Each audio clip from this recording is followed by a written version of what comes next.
Assalamualaikum warahmatullahi wabarakatuh. Kembali lagi bersama saya Dahmal E dalam berita ekonomi syariah dan konvensional pada hari ini.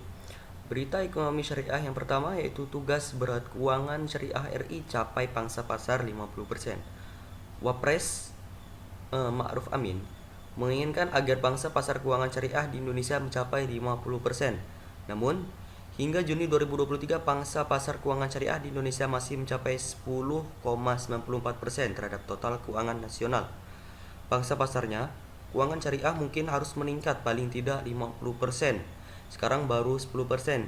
Ini harus kita genjot sampai 50%, tutur Ma'ruf Amin dalam pembukaan Ijtima Sanawi Dewan Pengawas Syariah pada Jumat, tanggal 13 bulan 10 2023. Menurutnya, target itu memang menjadi tugas yang berat.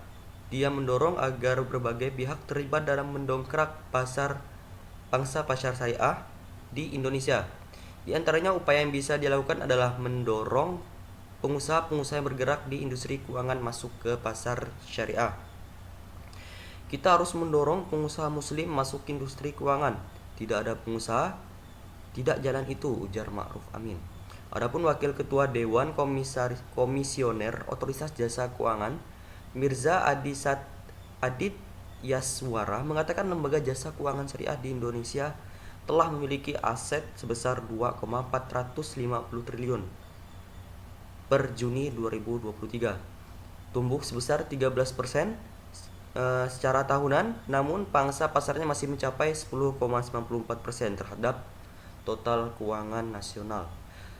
Khusus perbankan syariah, pangsa pasar mencapai 7,3% terhadap keseluruhan aset dari sektor pasar modal syariah.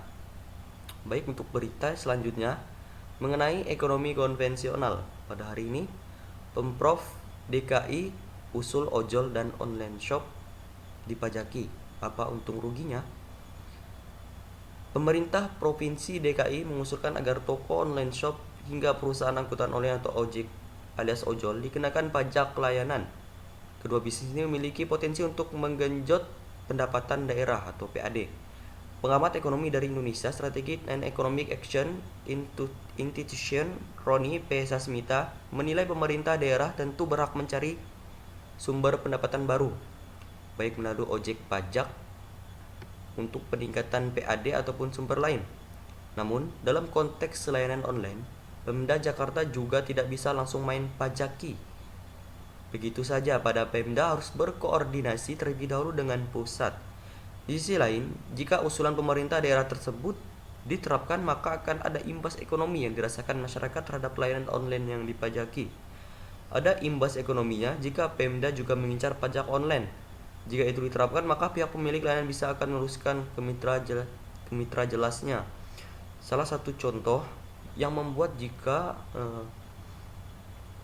layanan online dikenakan tarif pajak, contohnya seperti tarif ojek online yang melonjak naik tiba-tiba tinggi, dan juga mungkin beberapa barang yang disediakan di online shop juga akan sedikit naik karena hal tersebut.